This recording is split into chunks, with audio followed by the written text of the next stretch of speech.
മുൻപ് നിപ്പ വന്നപ്പോൾ ഇന്നത്തെ ആരോഗ്യമന്ത്രി കെ മുരളീധരൻ പറഞ്ഞതാണ് കേരളം ഇപ്പോൾ മുഖ്യമായി ചർച്ച ചെയ്യുന്നത്.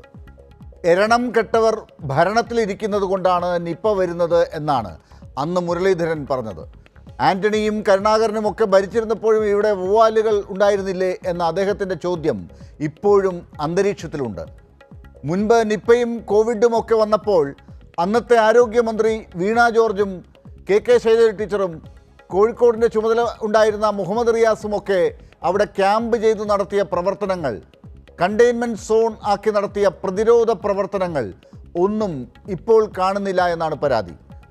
നിപ വന്ന് ആശങ്കപ്പെടുത്തി ദിവസങ്ങളായിട്ടും ആരോഗ്യമന്ത്രി കോഴിക്കോട് എത്തിയിട്ടില്ല എന്ന വലിയ പരാതിയാണ് ഒരു വശത്ത്. അതിനിടയിൽ ദേവസ്വം വകുപ്പിലെ പുതിയ സ്പെഷ്യൽ പ്ലീഡറുടെ സ്മാർട്ട് ക്രിയേഷനും വിവാദമാകുന്നുണ്ട്.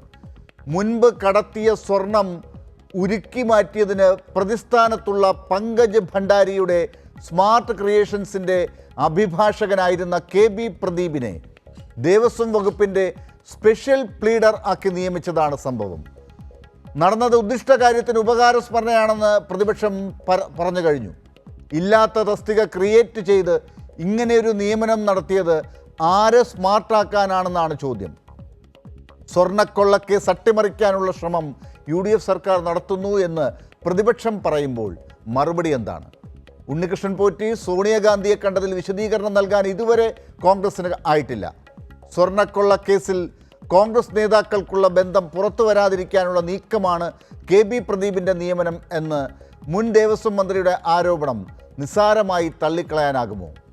എരണം കെട്ടവരാരപ്പ എന്നാണ് സമൂഹ മാധ്യമങ്ങളിൽ ഇപ്പോൾ പടരുന്ന ചോദ്യം.